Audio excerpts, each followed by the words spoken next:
On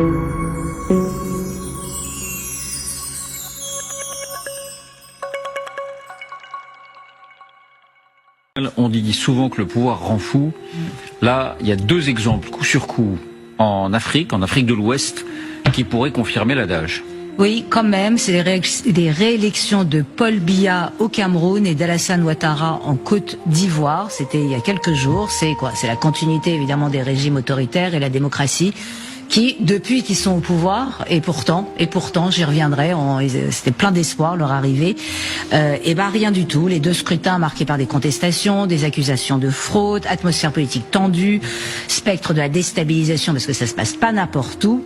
Donc Paul Biya, 92 ans au Cameroun, 8e mandat, et il aurait remporté... 8e mandat, il aurait remporté l'élection avec 53,66% des voix, après le Conseil constitutionnel, contre 35,19 pour son principal opposant, Issa Chiroma Bakary, qui lui revendique, l'opposant, d'avoir remporté le scrutin avec 54,8% des voix selon son propre décompte. Bon, et la précision des chiffres, bon, il annonce évidemment une fraude et appelle à des manifestations pacifiques, ce qui n'est pas le cas. C'est que même avant l'annonce de la victoire de Paul Biya, à Garoua comme à Douala, affrontement entre les forces de l'ordre, mais pas tous, parce que les forces de l'ordre n'ont pas arrêté Bakary, ce que le pouvoir visiblement avait demandé. Donc toute la question, c'est de quel côté les forces dites loyalistes vont basculer. Est-ce qu'ils vont continuer à soutenir ce pouvoir, j'allais dire pourrissant et finissant de Paul Biya, ou est-ce que c'est le moment de basculer? Mais barricades, épisodes de violence, il y a même eu quelques morts, on n'est pas encore sûr, mais du côté de Garoua, qui est le fief de Bakary, donc ça chauffe, et c'est intéressant parce que là on a une crise chaude. En Côte d'Ivoire, c'est une crise froide, c'est une crise apathique, c'est une crise presque désespérée.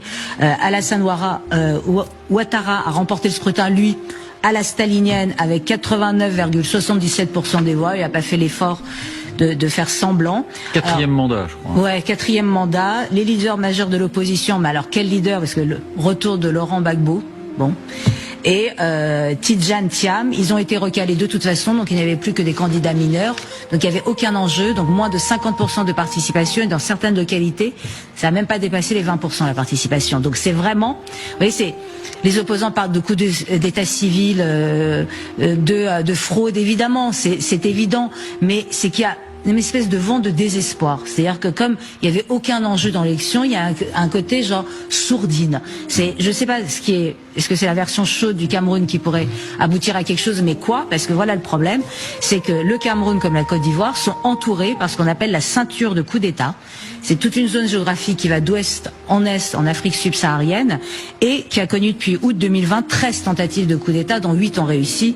Je les rappelle rapidement: le Mali par 2 fois, la Guinée, le Soudan, le Tchad, qui a été un coup d'État, j'allais dire, dynastique, le Burkina Faso par 2 fois, le Niger et le Gabon.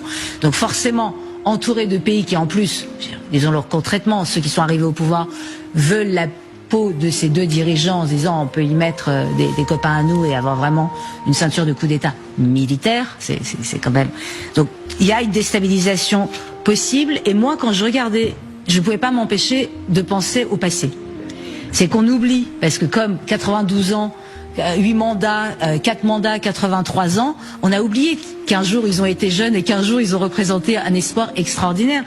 Paul Biya, il est arrivé de manière constitutionnelle au pouvoir en 82, démission surprise d'Amadou Ahidjo, qui était le premier président camerounais, promesse de renouveau, slogan rigueur et moralisation. Ça me déprime rien que de dire. On va gérer la corruption, assainir la gestion publique, démocratiser le pays, instaurer une gouvernance vertueuse, tout va bien. Seulement, il se passe 18 mois après son accès au pouvoir, en avril 82, un coup d'État. Et il est sorti, Paul Biya, qui était vraiment, j'allais dire, un jeune homme plein de promesses, et je pense qu'il croyait vraiment ce qu'il disait, totalement traumatisé par ce coup d'État. C'est la garde républicaine qu'il avait fomentée, et l'armée lui est restée loyale, donc il a réussi à s'en sortir, mais il est devenu parano, méfiant, et il a décidé que tant pis pour la bonne gestion, il faut que je n'ai plus que des loyaux autour de moi. Et quand on commence à mettre un pied là-dedans, on institutionnalise la corruption. C'est qu'on a tellement peur que ça recommence, que j'allais dire, c'est presque foutu. Le résultat, c'est une inversion des valeurs totales, corruption systémique, qui est estimée à 40% des dépenses de l'État. Vous vous rendez compte? Donc voilà. Et Alassane Ouattara. C'est quand même quelqu'un formé aux États-Unis, doctorat en économie à l'université de Pennsylvanie en 72. C'est le technocrate international parfait. Il a effectué l'essentiel de sa carrière entre le FMI et la Banque centrale des États de l'Afrique de l'Ouest. C'est le président Félix Houphouët-Boigny qui l'appelle, qui en fait en 90 le premier ministre, poste qui n'existait pas de Côte d'Ivoire. Il assainit les finances publiques, il fait du bon job. C'est dur, c'est brutal, mais ça fonctionne. Et il est viré de la succession de Houphouët-Boigny. Il revient, enfin. Alors, il rétente en 99, mais il n'est pas assez ivoirien. Il y a la loi sur l'ivoirité. Son père est un peu burkinabé, donc ça craint. Donc, on le vire. Et il accède finalement au pouvoir en 2011, après 5 mois de guerre civile et au minimum 3248 morts, et après l'intervention militaire de l'ONU et de la force française Licorne, qui ont bombardé en gros Laurent Gbagbo, qui refusait de reconnaître sa défaite, et ses soutiens.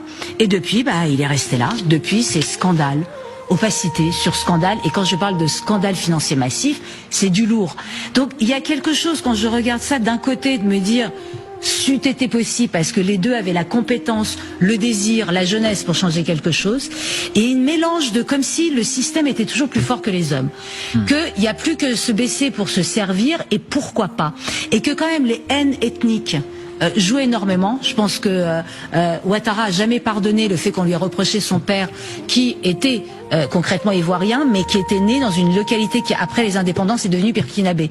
Et ça a suffi pour poser sur lui sa femme, qui était une femme blanche. Enfin, ces enjeux ethniques, il a quand même repris cet argument de l'ivoirité contre ses adversaires. Et il l'a repris. Et c'est encore pour les écarter. Voilà. Et c'est ça que je trouve dramatique, c'est que c'est les espoirs déçus et le fait que peut-être que ce qui attend ces deux pays qui devraient être des grands pays, eh bien, c'est peut-être un nouveau coup d'État qui renforcera cette ceinture du coup d'État d'ouest en est de l'Afrique subsaharienne.